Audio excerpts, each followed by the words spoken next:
So for a moment there in the gaming community, the FPS genre to be exact, XDefiant seemed to have the potential to be the next big thing and possibly even outperform Call of Duty. Initially, it was expected to be available for play by the end of summer. Mark Rubin over at Ubisoft posted an extensive blog post, once again being super transparent about what's going on with XDefiant behind the scenes. And unfortunately, it does not seem like we will get our hands on XDefiant before fall. And Aches, an XDefiant developer and former Call of Duty pro, stated that XDefiant was successfully submitted, but it does not mean that it is approved just yet. So there is still progress being made as we are anticipating getting our hands on XDefiant. It's also starting to seem like there is some apprehension about how XDefiant will perform up against Call of Duty Modern Warfare 3 in particular. If you think XDefiant will outperform Modern Warfare 3, comment XDefiant down in the comments. And if you think Modern Warfare 3 will have the leverage, comment Modern Warfare 3. And let's talk about why. XDefiant players fear for the game's future after Modern Warfare 3 reveal. Players have been waiting patiently for the news on XDefiant's final release date, after a successful beta only increased the hype surrounding Ubisoft's FPS. However, following the reveal of Modern Warfare 3, some fans are concerned about the game's long-term success. XDefiant is the upcoming FPS from Ubisoft that pits many of the publisher's biggest franchises against one another as factions, from Splinter Cell all the way over to Watch Dogs.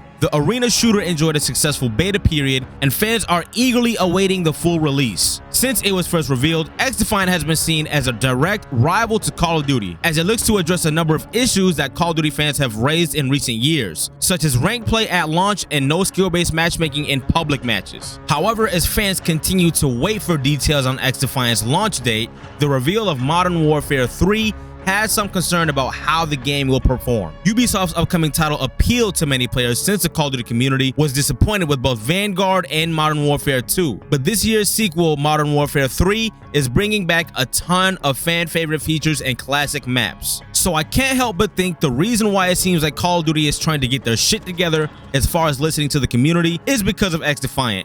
I've said it on the channel before, the fact that XDefiant will be a free-to-play game, hardly any SBMM if any. Executive producer over at Ubisoft Mark Rubin being super transparent with the community is why XDefiant has some real potential to outperform Call of Duty. One thing I don't see changing in Call of Duty though is microtransactions. One of the biggest issues fans hold with the Call of Duty franchise at this point, specifically Modern Warfare 2, is the over-reliance and heavy focus on microtransactions. This is very similar to another Activision branded title in Diablo 4. Given the $70 price tags, and players are still expected to pay high amounts of money for the best in-game gear. This causes a high level of frustration with players. Also, this seems to be something that has been gatekept. Modern Warfare 2 including some pay-to-win elements within some of its store items. Yes, you heard it. There are some pay-to-win items for sale in Modern Warfare 2. This may be controversial, but a $70 game should not be so reliant on microtransactions. It seems either greedy or like they're overcompensating. A free-to-play game, I think, should be encouraging microtransactions because obviously they have to generate some kind of revenue. And I don't even think XDefiant will be shoving this stuff down our throats, because it seems like the goal for XDefiant is a good product for consumers versus trying to get deeper and deeper into their pockets. Sorry if that got a bit ranty, but let's move on. With this in mind, Kick streamer Lucci argued that XDefiant might not have what it takes to rival Call of Duty long term. And he quoted, "XDefiant is going to have a 1 to 3 month shelf life if all they are offering is another arena shooter," he said on Twitter. "I don't care how much launch hype it has." And others seem to agree, with Call of Duty leaker The Ghost of Hope replying, "I think Modern Warfare 3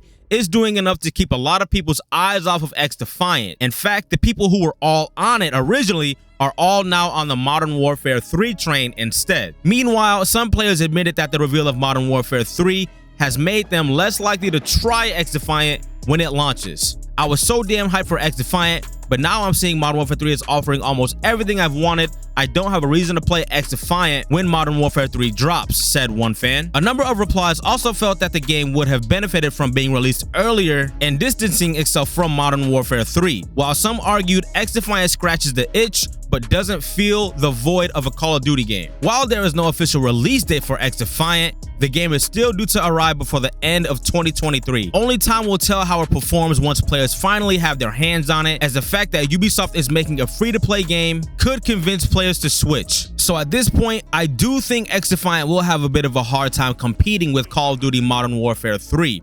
Initially, Ubisoft seems to be really adamant about XDefiant being a long-term game and not a yearly release or a sequel to a sequel to a sequel, as stated by Mark Rubin. It may take some time for XDefiant to really get off the ground, but with the launch window being relatively close to Modern Warfare 3's beta weekends and the actual launch of Modern Warfare 3, it may be a bit tough for XDefiant to have their player numbers than Call of Duty. And I'm playing devil's advocate here. I'm not saying I want one franchise to do better than the other, but I really want to see Call of Duty do well. I've been a Call of Duty consumer for literally more than half of my life at this point. I just don't quite like the fact that it seems like they waited on some real competition to start listening to the community. And that might not be the reason why, but in terms of timing, that's not a good look. All in all, for the near future, maybe for the next year or so, I see Call of Duty and XDefiant being two separate communities for the most part. Because yes, XDefiant may scratch an itch or two, but it's not Call of Duty. But I'm sure XDefiant will have a whole lot more to offer than we really even know at this point. I can see the XDefiant community having a pretty solid foundation when it comes to content and even the competitive scene. What's your take on this? Let me know down in the comments. And if you dug the content, consider subscribing for more both Call of Duty and XDefiant content. You can expect videos from my channel every Tuesday and Friday. Thank you all for sticking around. All y'all take care, and I'm out.